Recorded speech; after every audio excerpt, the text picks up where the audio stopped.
Hey, Rock Movers. I cannot wait to introduce you to Season 4's guest. Welcome back, Rock Movers. Today's guest is the amazing and energetic Dr. David Chotka.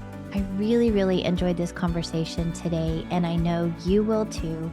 We talk about his books, we talk about his faith, and we talk about how you can hear the voice of God. There's so many amazing nuggets in today's conversation. You're just going to have to see for yourself and see why Dr. David's definitely going to be back today on the Rock Movers with Dr. David Chotka. Okay, Rock Movers, you heard his amazing bio. Now you get to meet the man and have a conversation with Dr. David Chotka? You said it right. Well done. Okay. I grew up with all kinds of different people saying different things. In fact, the last podcast I did, somebody wanted to know if I was native. I said, "What do you mean?" She said, "Well, isn't your name Choctaw?" And so there's Choctaw Indians. Yes. And actually, my co-writer Maxie Dunham is 1/4 Choctaw Indian, so that puts things together in kind of a funny way.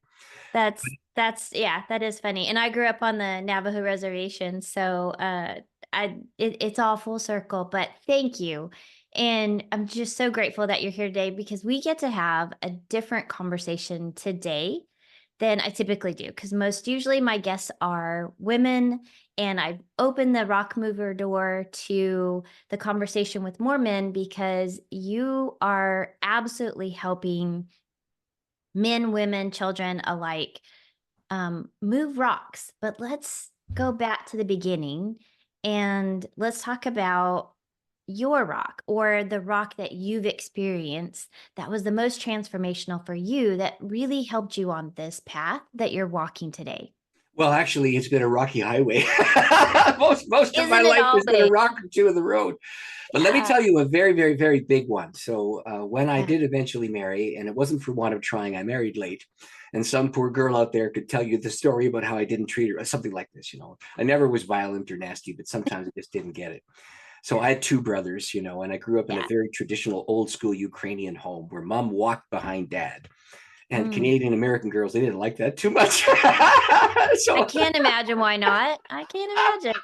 They had their heads covered. So I had to unlearn a lot of my history in order to get to the place where I could integrate and be do well. Anyway, in the course of time, I married the girl that loved me, and I loved her. She loved me. She loved me before I did, and we became great friends. Actually, the way I met her was really quite hilarious. So what happened was my heart was broken because the girl I wanted to marry married somebody else. I had 2 years of my life invested in that, and it went the way of all flesh. It exploded before my very eyes. And I was devastated, and then I tried to date an old girlfriend after that, and that didn't work out either. And so I wound up going to Regent College, Vancouver, and I went there not because it was a place to get an education, because it was a safe place to be a wreck. So anyway, then I discovered when I was there that half the people in that school were there because it was a safe place to be a wreck. Anyway, in the court, and it's the moving story that sets this thing up. So I was living in northern Alberta, a little town. It was called Lac La Biche. It's not the end of the world, but you can see it from there. There wasn't much in that. There's 2,500 people, and the road literally ends at Lac La Biche. It stops there until the winter comes, when there's an ice bridge across the lake to get to logging in the north. So this is an isolated northern community. Anyway, I had a lady in the church there named Ruth, and she wanted to go to Vancouver to study. And I was going to go to Vancouver to study, not same school. But I'm talking to her, and I said, "Well, what are you doing for moving costs?" And she said, "Well, mine costs this." And I said, "Well, mine is estimated at this." And we discovered that if we put our two households together, it was the same price. And so that's 50% savings. And then she had a buddy from the Edmonton area who was going to be moving too, and she was also moving to Vancouver. And it was the same price plus 10%. So, we're saving a lot of money here. So I moved all my stuff into Ruth's garage. And then I got myself a tent, and I just drove across British Columbia, beautiful British Columbia, tented here and there. And I was going to arrive on the moving day to help them unload and move that over to my apartment, etc. And Ruth and this lady were going to be roommates together. And here's what happened. Ruth had to stay back in Lac La Biche to finish out her job. She was the head of a very large adult education segment in that school that was there that made the town exist. Anyway, she had to finish starting. She was going to end on August the 15th, and this was before that. So anyway, the other lady in this room, name was Elizabeth. She had a cousin named Robin, and Robin and Elizabeth were in this apartment cleaning to get it ready. And I showed up on time to get this move done, to help them move her. And the moving truck didn't show up. Now, this was before cell phones, and you had to use those outside phones with lots of change for long distance. So we all scrounged our change. So Elizabeth, she was the one who organized the truck. So she got out in one of these cell phones. And in Vancouver, they didn't have closed-in phone booths. They had these little round things because the weather's warm, see. And so there was a construction thing across the street with a jackhammer going, and she was trying to yell into the phone, and she was talking to this moving company. And they said, he must have had a breakdown. Something's terribly wrong. Come back tomorrow morning, 10 o'clock. He'll be there, et cetera, et cetera. So I still had my camping gear, so I was fine. I wound up staying in my empty apartment with my camping gear. And of course, in those days, there were no cell phones. And the phones we had were the plug-in kinds that you put inside your moving truck. So we didn't have anything. Anyway, bottom line was, I come back the next day and the moving truck doesn't come. I come back the next day and the moving truck doesn't come. I come back the next day, the moving truck doesn't come. And I'm a preacher and I was going to preach on the Sunday. And so these two girls came to church, out of guilt. They weren't even my own denomination. Anyway, one of them had to go back to work because Monday had arrived and she was going to spend Thursday, Friday, Saturday, Sunday. So she flies back and I'm sitting in this empty apartment with this single lady.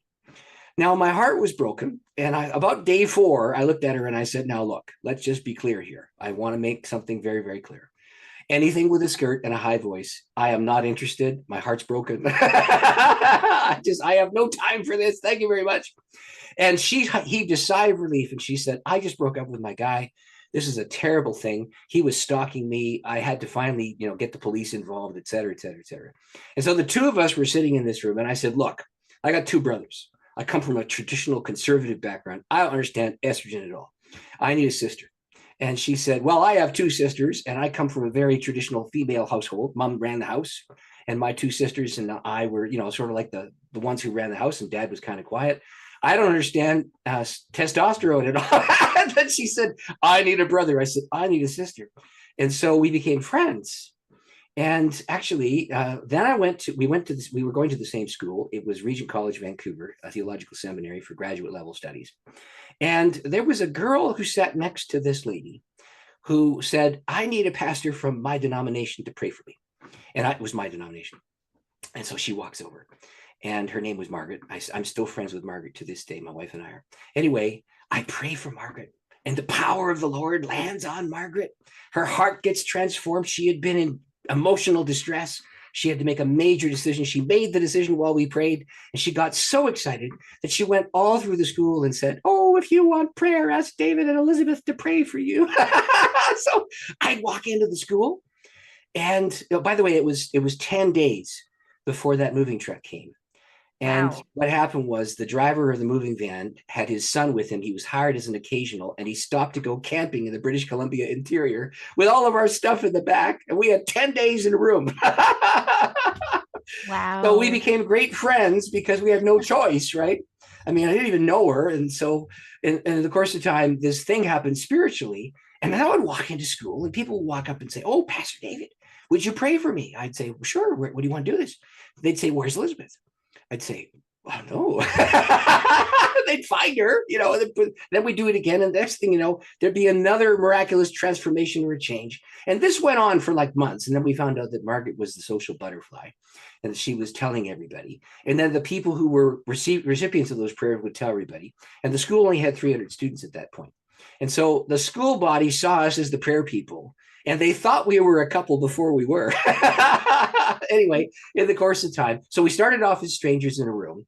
Then we became like brother, sister to try and help each other. Then we became prayer partners. Then we became friends. Then we became emotionally bonded and lovers and married. But that was a rock because my heart had been broken by this other girl. But listen, she had muscular dystrophy. And that sets up the big rock story. Her mother, her sister, her niece, all had this thing called FSH muscular dystrophy. Now that's in the radar right now because the founder of Lululemon has FSH muscular dystrophy, and it's beginning to manifest. He just made a big donation. I think it was $100 million about a year ago to the Muscular Dystrophy Society to look for a cure for this particular strain. It's called facioscapulohumeral muscular dystrophy. It means that your face sags. It means your shoulder blades get rounded. It means that you can't use your muscles in your, so you look like you're not smiling when you are. You can't whistle because your lips don't work. Your shoulder blades go out of position. You get chronic pain between 16 and 20, and it's a plateau decline disease. Anyway, you don't die young, but you die in a wheelchair. And if you damage a muscle, it doesn't grow back. And so and you have trouble lifting your leg to be able to go upstairs. And my wife and I moved across the country and eventually wound up serving in a church in Alberta, where she's from, just about 20 minutes from where she was born. And so it was a large church, about 1,200 people. And so not everybody knew everybody else in that church. But regardless of this, her decline was becoming profound. Now, in the middle of this, 2 churches from the United States asked me to assist them in trying to help northern Uganda rebuild after the madness of Joseph Kony and Idi Amin. And so, and I met people whose hands had been cut off, whose tongues were removed, whose noses were destroyed, and all those kinds of horrible things that you heard about in the news from this madman. I won't describe the atrocities. I will simply tell you it was evil in the extreme. And I wound up meeting a pastor from one of the regions that was devastated. He was organizing a bunch of other pastors to get an education because there'd been 20 years of war.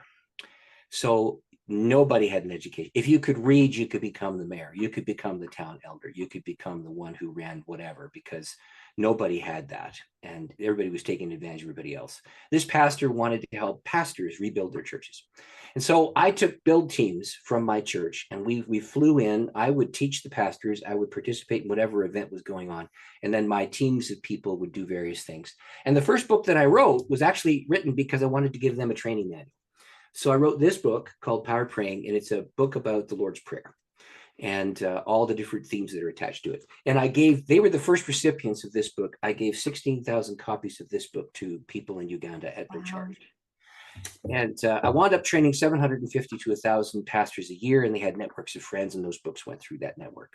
But I mean, the bottom line was they had nothing, and we spent a lot of money. It was $500,000, And one day my elder board looked at me and said, "That's a lot of money." Now that pastor wanted to come to my church, and the elders said, "Well, you know what? It's advantageous that he does." And so we brought him in, and he is telling. So we had 1,200 people in the church. We had 3 services, because the sanctuary could seat about 450. And so we had a Saturday night, we had a Sunday morning at 9:15, and we had an 11:15 service. And here's what happened. The guy shows up and he tells these deliverance from death war stories. See, everybody's sitting on the edge of their seats. they're hanging out because he's talking about, somebody's praying and somebody's life is spared as the bullet passes them, that kind of story, right? And then they would compare notes about the time and discover that, God had intervened, et cetera, et cetera. Anyway, everybody on the Saturday night walks up to the 2 of us at the front and says, "Pastor, you got to get this guy back again tomorrow morning to tell different stories. We want to hear more of those stories." So anyway, the Saturday nighters come to Saturday morning and Sunday morning. And Sunday morning was about 2/3 full usually. And this time it was now quite packed because the Saturday nighters plus friends had come to hear this guy. And he tells more of these amazing stories, and everybody's on the edge of their seat. And then the 9 o'clockers decide they're going to go to 11, and so we have this absolutely jammed to capacity service, about 650 people in the sanctuary. I don't know how many were in the overflow. We had just this everybody up and down the aisles. I'm sitting on the step where usually the kids go for the kids' story, next to the pulpit, and this guy is preaching away about this amazing deliverance from death story. And my wife is sitting 2 rows back, and I can look at her directly because I'm sitting on the step. At this point, she's unable to raise her arms above her shoulders because of the effects of FSH muscular dystrophy. She's using canes now. She's having trouble going up and down stairs. Her face is sagged. She's unable to do many of the things that she had been able to do for many, many years. 20 years since she'd raised her arms above her shoulders. Anyway, this preacher is in the middle of this story, and he stops, and he looks at me, and he says, with a thick Ugandan accent, David, what is MA? Just like that. And I said, MA. Master of Arts? I don't know. Then he said, no, no, no. And he said, something's wrong. He put his head in the pulpit in the middle of his deliverance from death war story with the conclusion not yet reached. Everybody's waiting for him to end the story. And as he's got his head in the pulpit, he looks up and he says, it's a wasting muscle disease. It starts in your head. It causes your face to sag. It goes down into your neck and makes your shoulders rounded. Your shoulder blades go out of position. You get pain from time to 16 or 17 until you're for the rest of your life. It's a plateau decline. He gave a perfect medical description of FSH muscular dystrophy. I'm now looking at my wife because I'm realizing what's going on. And then he says this, whoever has this, Jesus has just healed you. And in front of my entire congregation, her arms went above her head. So all the pain in her body vanished and her arms were in the air, and she was not even aware her arms were there because she was focused in on worshiping God. It was the most amazing and incredible thing. So then, we had guests in our home. A service ends. Nobody wants to leave because they're astonished. I'm amazed. They're amazed. Everybody in the church can't believe this thing just happened because we'd already been there 5 years, right? Right. So they knew. They knew us. Yeah, there were many. In fact, there were women who were sitting close to my wife who'd come and help her with the housework because she couldn't move the couch. She couldn't move the vacuum. She had trouble going up those stairs to vacuum those stairs. I mean, they would come and give her a hand once a month or so. They all knew. And there was an associate doctor from our medical clinic who was actually on the elder board, and he was watching this, and he'd been the backup doctor, and he knew. Anyway, the bottom line was we had company from Vancouver who'd come to visit us.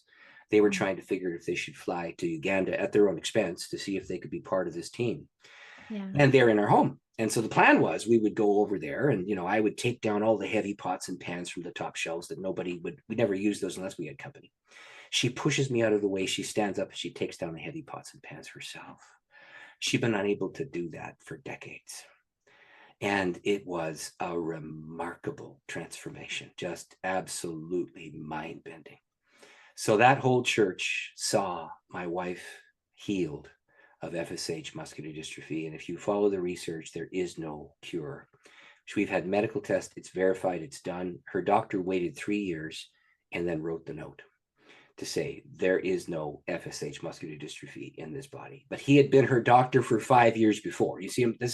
Yes. He had given her adaptive therapies. And so I am now somebody who wants to teach about how to help people enter into this thing called prayer for healing. So that's why the title of the book, Healing Prayer, God's Idea. It's not our idea. God's idea for restoring body, mind, and spirit. That's where the title came from. So I thank you so much for sharing that story. I can see why they were sitting on the edge of their seats. I mean, obviously your storytelling is very captivating, but to hear the message and imagine what it must have been like to be sitting in that congregation when something everyone said is not possible happened before your eyes. Well, actually, there were 7 other miraculously verified healings, medically verified healings. One of them was my board chair. He had prostate cancer, and the prostate cancer vanished. There was one of my admin had been in a motorcycle accident, and she had her jaw set in a bad way. They didn't realize that the bone was not in the proper position. It set wrongly, and she had to wear an oral appliance to even open her mouth. And so this guy prayed for her. She felt nothing and thought the guy's, he's kind of a, maybe he's one of these shouter guys. So she had 5 kids. She was picking up one of them from school. And while she was driving, she yawned. She hadn't yawned since the motorcycle accident. Her bones had completely reset. She went to see her dentist a week later, and the dentist usually had to elevate her feet to get at her mouth, and she was able to open her mouth. He dropped the instruments and said, "What happened to you?" And so she's kind of a gentle, reserved self, she's one of these ladies who draw attention to herself. And she finally said, "Well, we had a preacher in the church and he prayed over me and my jaw was healed." And he said, "Bring him to my dental office." I mean, so, there was a missionary who'd had gastrointestinal problems, and that vanished. We had my associate pastor, Candace, had diabetes and her feet were swelling. And this guy said to the congregation, "Does somebody here swelling feet? If you put your hand up, Jesus is going to heal your swelling feet." And she put her hand up, and the swelling feet vanished in front of the crowd, and the diabetes has vanished from her body. I mean, this is This is the stuff that happened in that 3-day window with this guy from overseas. And so it's that meant it was time to spend some time learning about this. Learning. Yeah. But these were all people who were known to the church. It wasn't some weirdo, flaky visitor who came in and made a claim, and it was a placebo effect. These were people who had spent life together and were part of the same congregation. Some of them were together in service projects. Some of them had been overseas together. All of them were part of that same congregation in a small town. Yeah. So And this was a pastor that y'all had supported in Uganda. That's correct. Yeah. Wow. He called himself a bishop. He planted 48 churches. There was no Episcopal body ordaining him, but he planted 48 churches. Right. So they called him bishop. An earned title for sure. Yes. So through all of this, you've written other books, the Healing Prayer book, and just seen amazing miracles and things that are unexplainable other than God, right? But God did this. But God's a good way to say it. That's really a good way to say it. Yeah. I mean, we have a son who is now 19. He was born with, weighing 12 ounces. Oh my. Okay. Early. And we were told, there's no chance that he's going to survive. Yeah. But if he does, he will be a vegetable. He'll be on machines. He won't be able to operate independently, all of those things. And now he's 19, super high functioning, crazy wit. He's developmentally delayed. So we do have some struggles and challenges, but he's completely independent. He will always probably be with us. I don't know that I would feel comfortable with him living alone, but he's just such an addition to society and to our family. And he is a walking, living miracle because I saw him stop breathing. I saw him blow up literally look like an eggplant because his body just blew up and turned purple, and multiple fractures because his bones were basically just so fragile. So I've seen God work in many miraculous ways in his life. Yes. And his name, we named him Josiah, which in Hebrew means God has healed because it's spelled with the Z. Yeah, you picked the best king in Jewish history too. The very, very, very best king. Well, not Josiah, but Josiah with a Z. So yes. Okay. A variation of that name. So, but just a walking, living, breathing reminder to me that God doesn't fit in anybody's box. Not at all. And that's the whole point of the book. Now, it's a co-write with a very famous Methodist author. So the guy who's the co-writer is Dr. Maxie Dunham. He was the head of Asbury Seminary, and he was the head of the Upper Room in the United States. So, those little Upper Room books you got, they came from him. That's the author. Wow. And he's got a $1,000,000 called The Workbook of Living Prayer. If I got it handy. I don't have it handy right here. But regardless of that, his book was a $1,000,000, and I met him. I never met him before, and Jesus set me up to meet the guy. It was he was most reluctant to write this book on healing prayer, but then his grandson Nathan got married, and this was the turning point for him. The grandson was the son of his daughter Kim, and the boy was born with nystagmus, where his eyes would vibrate back and forth rapidly, and he had something wrong with his optic nerve. The medical condition was optic nerve hypoplasia. And so as the head of the Upper Room, there was a great big prayer network all across the United States and around the world. He got all kinds of these people praying. And in the course of time, Kim, who's married to a medical doctor, now that helps this case, moved to Hartford, Connecticut, and they had to get a new doctor. And she had this file, and the kid had been diagnosed as probably going to be blind for the remainder of his days. If he had vision, he'd have to sit close to the front. He would have not much, et cetera, et cetera. Right. And so when they changed doctors and the kid was like 1.5, something like this, they took him to this doc, and he looked in his eyes and said, "Oh, nice, good looking eyes. And that optic nerve looks real fine." And Kim said, "Wait a minute." And of course, she's married to a medical doctor, so she's got the file. She passes the file to the doctor. He opens it up and says, "Well, that's impossible." And then he saw there was a trace of nystagmus left, a little bit of vibration, 98% gone. And then he checked the optic nerve, and the optic nerve was healthy, completely healthy. And so in my case, I have stories of instant heal and gradual heal where there's ongoing laying on of hands and anointing. In Maxie's case, he had this dynamic of healing from a distance with many people praying. But his grandson Nathan, just got married before we started to write. The kid is well. He's now married. He's now got a grandchild through that union. So it's this amazing kind of thing. And the turning point for Maxie to write the book was his experience of being a pastor for decades and decades, and then discovering over the course of time that there was emotional, mental, and spiritual healing. That's the aspect he focuses in on. I focus in on the physical healing, but it was the healing of his grandson that motivated him to say, we need to write this book. Yeah, I love it. So for someone that is either a non-believer or they've experienced something traumatic from the church, because I know of both of those situations personally. How do you, because I know you talk about Spirit Equipped Ministries is about, praying for healing and hearing God's voice and connecting to God in a very personal way that's outside of any specific denominations. That's correct. Yes.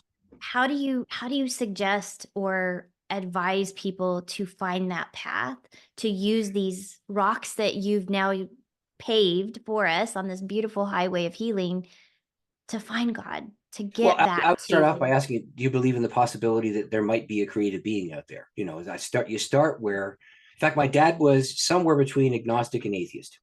Okay. And so when I became a believer, it was really quite a remarkable transformative thing. I was the first one in my family, and they just didn't know what to do with me. So I lived under the framework of my dad not. So on the days when he did manage to believe a little bit, he'd see something grow, and he'd say, "That's impossible. It just can't. There has to be some sort of a creative force back there. There has to be some kind of a thing." And so he would say, "I believe in the one that I cannot see." And then when he'd see violence or destruction, or he'd see meaningless suffering, like an earthquake where a bunch of people would die all at once, some good, some bad, some in between, he would say, "Well, how can there be a God who is good if this thing is happening?" Now, my background is ethnically 100% Ukrainian. And so back in the 1930s, Stalin killed 7 million Ukrainians and transplanted all of East Ukraine with Russian-speaking people who were loyal to him, which is why East Ukraine wants to be Russian. But West Ukraine knows the land was stolen, and that's where this war is coming from. And so he knew people who'd lived through that thing called the Holodomor. And some of them worked for him and his brother. They founded a company, and there was a lady named Annie Onescu who'd been through that and just barely managed to survive. She lost family relatives and so on. So he would say, how can there be a God of love? How can there be a God of grace that you're talking about? How can there be? I know so many people that have witnessed just atrocities. Well, sure. And this is not just restricted to the Ukraine. Thank you very much. All over the planet, you see humans being inhuman to humans. You see violence, you see trouble. And then you see disasters that make no sense, like a tsunami that wipes out a village or something. And then when you're dealing with that, the issue is whether or not there could even be one, and that's the theoretical thing. In my heart of hearts, the thing that convinced me was not an argument. Because I can just say this to you. If I manage to persuade you using good reasoning with my brain, someone else has got a better brain. It's going to persuade you the other way. There's always another argument. Persuasion won't do the job. Yeah. What does it is encounter. When you sense the nearness of the Lord and you're in the middle of something that makes no sense, and the next thing you know, you are aware that you are in the presence of that which is beyond your human ability to understand. So, I mean, the reality is I have family members who did not believe, and you know the history. And in fact, I had one guy used to yell at me because I went into the ministry and he thought I was a brain dead, wooden-headed idiot, that kind of thing. And then he knew my wife before he was at the wedding. And after she was healed, the conversation hovering around unbelief diminished tremendously. Okay. And then it got to the place where he said so he said to my son one day, "Don't tell your dad I believe like he does." That's what my son told me. He shouldn't have told me. Anyway, regardless of that, The thing that I would say to anybody who's trying to figure it out is, number one, if you are in a place where you honestly can't believe, admit that. You don't want to pretend you're something that you're not. But if you are open to the possibility of considering this, then we can start the conversation, you know. And I've written a book deliberately targeting people just like that. I'm going to show you this book because you need to see this. It's a book on hearing the voice of God, and the title is "Hey, are you there? It's me, God." How to listen, test, and know when God speaks. And what I do in the book is I narrate story after story after story, first and foremost from my own personal experience. But after that, I look at figures in history, people who had these divine encounters, and I tease out from each of these connections the ways that the Lord speaks. And when we talk about God speaking, we usually think about Christmas, you know, and the angels in the sky and the Magi coming because the star moved, and, you know, that kind of, or the resurrection of the dead and the angels sitting on the tomb and people sitting there in awe as the soldiers get knocked down by the angels, you know, that kind of thing. And we say to ourselves, well, that's how God speaks, that's for sure. And what I've discovered, well, that's true. And all through scripture, you have stories like that. And in church history, you have stories like that. But the constant means by which God communicates is the increase of the withdrawing of his presence. And so you have this, one of the best writers, the stories in the book is about a guy named George Mueller, who winds up in England, and he, in the course of time, raises 10,030 orphans by faith without a nickel to his name. And he builds buildings, and he funds mission societies. He actually founded 117 schools. And at points in his career, he had 1,000 girls and 1,000 boys living in 2 separate residences. He finds the way to get all of them fed and raised from the time that they're little right through until they would hit what we would consider university age. Of course, there was none in that culture, except for the very highbrow. But regardless of that, he was a Prussian national who moved to England because he wanted to work there and couldn't work because his health failed. And he wound up on the coast in Bristol. And when he's there, he starts adopting orphans. And he has no money. And he would pray. So what happened with him? He would sense unease when something was not right, and then he would go to prayer until he got an internal testimony of the Spirit where the peace would rise. And the next thing you know, food and money would come in. It was the most incredible thing. One of the most amazing stories from Mueller is of one time when there was not a crust of bread in the house, and he had actually sold some furniture to get to the place where he would buy enough to give the kids a meal. And after that money was gone, there was nothing left. We're talking nothing. And so he went up into his bedroom and he said, we have to feed 300 children here. And he prayed from 11 o'clock at night till about 2 in the morning. And suddenly the peace of the Lord filled his being. And he got a witness in his soul that there would be milk and sweetbread the next morning. So here's what happens. He wakes up the next morning. He says, set the breakfast table. We're going to set it for milk and sweetbread. And there was a baker who shows up at the house. And he said, at 3 o'clock in the morning, I woke up and I saw a shining being say, make sweetbread for the orphans over at Mueller's orphanage. He makes enough sweetbread for all the kids in the orphanage, and there's no milk yet. And then a milk truck breaks down outside of his orphanage, and there's enough milk to feed the 300 kids. This is the kind of thing that happened every time Mueller would pray. Money would come in, buildings got built, storms would be averted, furnaces would be replaced. He built infrastructure and buildings. And when you read about how he heard the voice, it was not spectacular. It was the increase of the withdrawing of presence around real human need. And in that book, I tell the story about the first time I actually got it right. And so actually, I will tell, if you give me the time to do this, I'd love to tell the story about the first time I got it right. The first time I got it wrong, I said yes to a job that was moral but didn't pay much.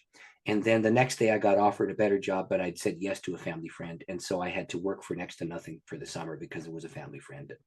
But the first time I got it right, I was in my bedroom and I started to hear this thing about tithing, tithing, give 10% of your income.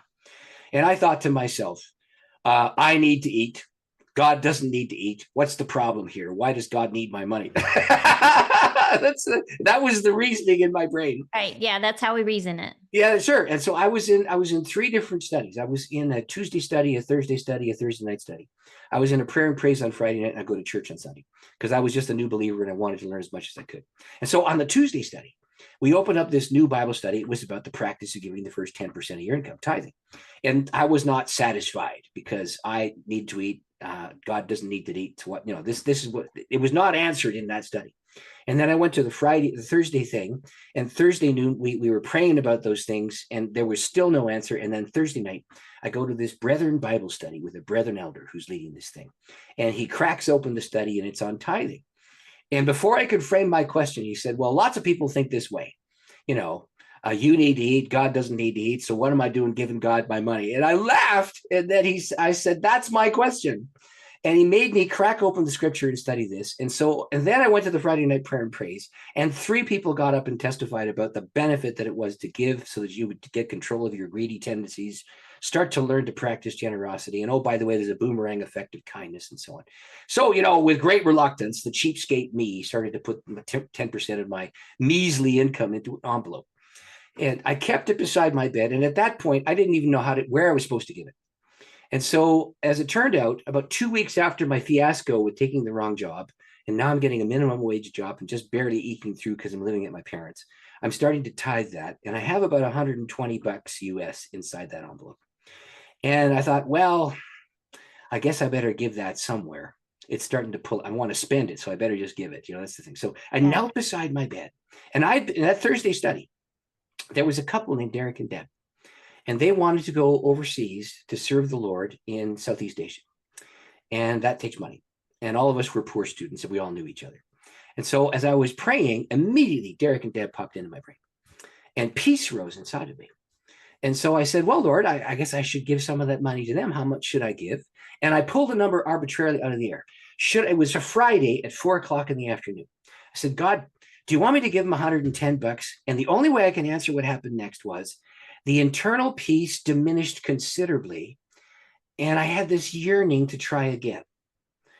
That's the only way I can describe it. So I said, okay, do I go up or down? And I decided to test it by going down. So how about 109? And the presence inside of me got larger, but it was still, how do I say this, conflicted.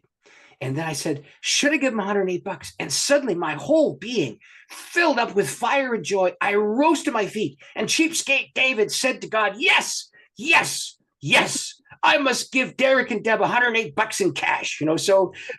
So I shoved the $108 in cash inside an envelope. I put their names on the front cover, and I put a scripture verse about God supplying needs inside the envelope. And then I waited till dusk, drove over to where they lived. I knew where they lived because I'd been there many a time. Mm-hmm. And their porch light was burned out. It was 7:00 at night. And so they wouldn't see me, and they had a mailbox just outside their door, and my heart's pounding and my hands are shaking, and I got to give this money away to Derek and Deb. It's God sending me. God is sending me. And so I go up to the thing, and I gingerly lift the mailbox. I put the money in, I close it, and then I run away because they don't want them to see me. So then I got really curious. And so, what happened to that money, So 2 weeks later, I have a little dog. And so I'm only 2 blocks from where they live. So I'm walking the dog up and down the street because I'm trying to get their attention without getting their attention, And Derek sticks his head out the door. He says, David, what are you doing here? I said, walking the dog. He said, come on in. I got something to tell you. I said, what's that? And then he quotes the scripture from my note. My God is supplying all our needs according to his riches and glory in Christ Jesus. God is answering prayer. I said, oh, and I felt really smug. I mean, we're talking smug beyond smug.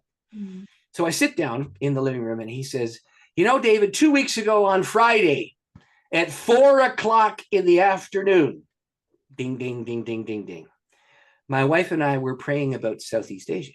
I said, well, sure, I know. You trying to figure that out. He said, yeah, I was short one of these courses that's only offered every 2 years. And it was offered the following Monday night. But I had to pay the tuition in full, and we didn't have enough money. And we couldn't get a hold of our sets of parents. We had food in the fridge. We had enough gas in the car. We were going to get paid on Wednesday. They got paid on 15 and 30. This is 29 or something, whatever that was, 28. Anyway, he said, we had to pay this. I said, oh, how much was it? He said, we needed $158 to pay for the course. And all that we had in the bank was $50. And so we began to pray on Friday at 4:00 in the afternoon.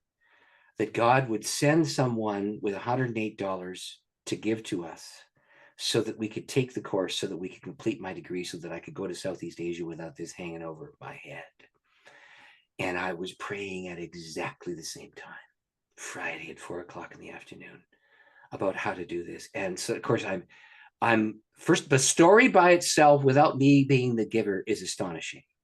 And so when they saw the shocked look on my face, they didn't equate that with me being the giver. Right. Okay. And so I didn't tell them for 2 years. 2 years later, I did tell them, and they gave permission, because there was a reason to tell them. They were in terrible trouble, and they didn't know if God could speak to them or if they could hear. And so what happened through that story was I learned this amazing principle. God's desire to speak to us is more profound and powerful than our desire to hear. And if someone wants to hear, God in that case spoke David to David. David needed someone to say, what are you going to do with the Lord's money? Eat it? Quoting my exact words, And so in the story in the Bible where Simon Peter gets called, Jesus gives him a miraculous catch of fish. Well, that's because he was fed up with the night and he hadn't caught a single thing. And so God spoke fish to the fisherman. And then when he swears 3 times over a charcoal fire and denies he even knows the name, Jesus arranges for him to go fishing out of despair, catch nothing, and have the miracle repeat. And then over a charcoal fire, he cooks them a fish breakfast from miracle. And God spoke Peter to Peter. So what I would say to anybody who's a seeker or who is jaded because they've had trouble, do you believe it is even possible to experiment with the idea that God might be able to speak to you? I would love to have a conversation with you. I would love to show you how this whole thing works. And if you're not in a position where you don't want to do that, I'm not going to push something on somebody. I would simply say, would you allow me to pray for you? And if they say yes, then I pray for them, and then I let it lie fallow. There's nothing worse than a bitter Bible thumper who shoves a crowbar into somebody's emotional wound and tries to pry the door open. That's cruel. It's such a good picture of what happens, though. Yeah, honestly, you don't want to make. By the way, I've met some of those bitter Bible thumpers. Yeah. You just don't want them sticking that crowbar in there. That's just not helpful. Yeah. And what you want to do is to bring people to a place where their yearning to understand joins together with their possibility of openness.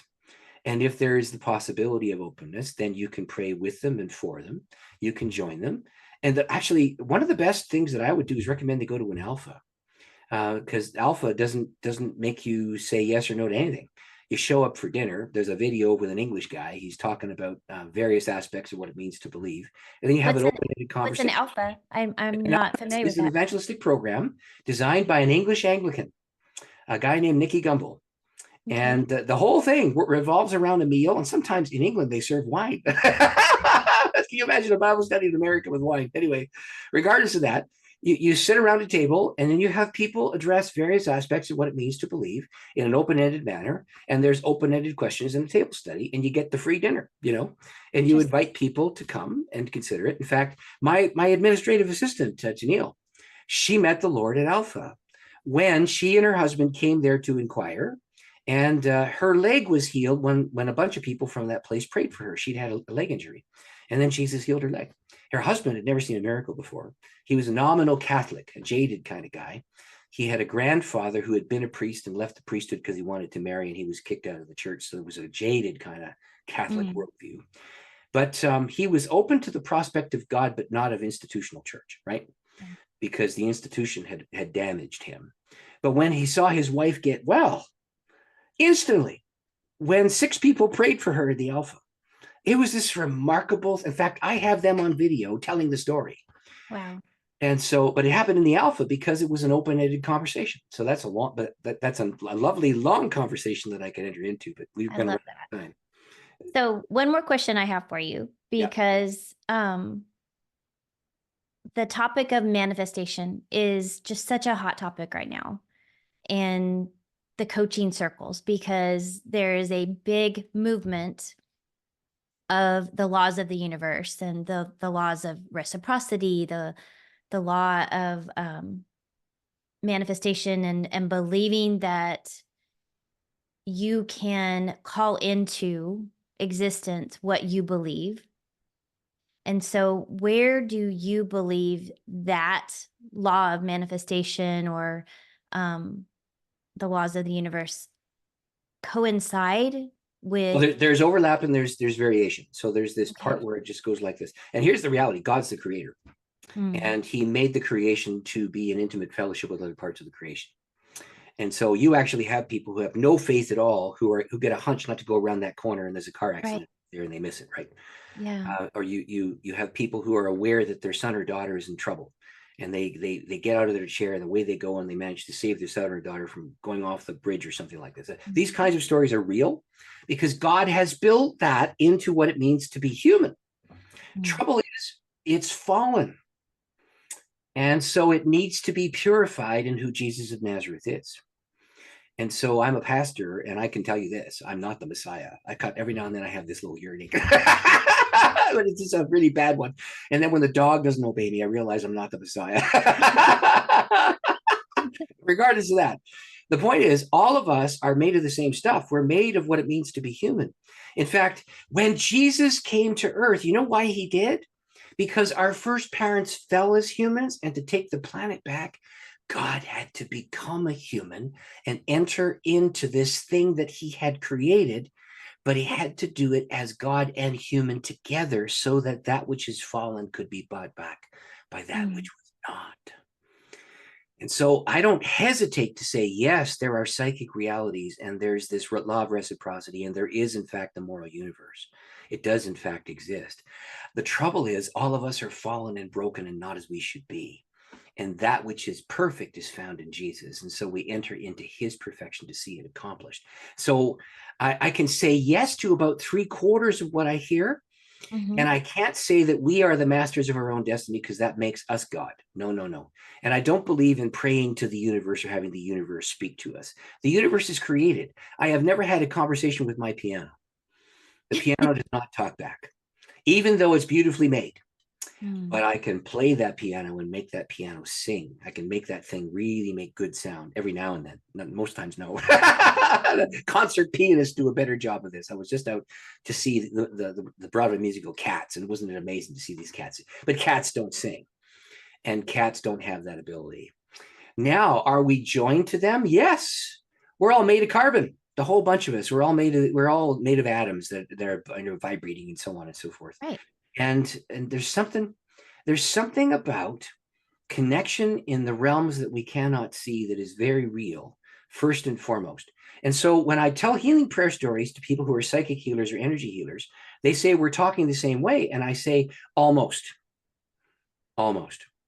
The energy found in Jesus of Nazareth has been purified by the cross and the resurrection.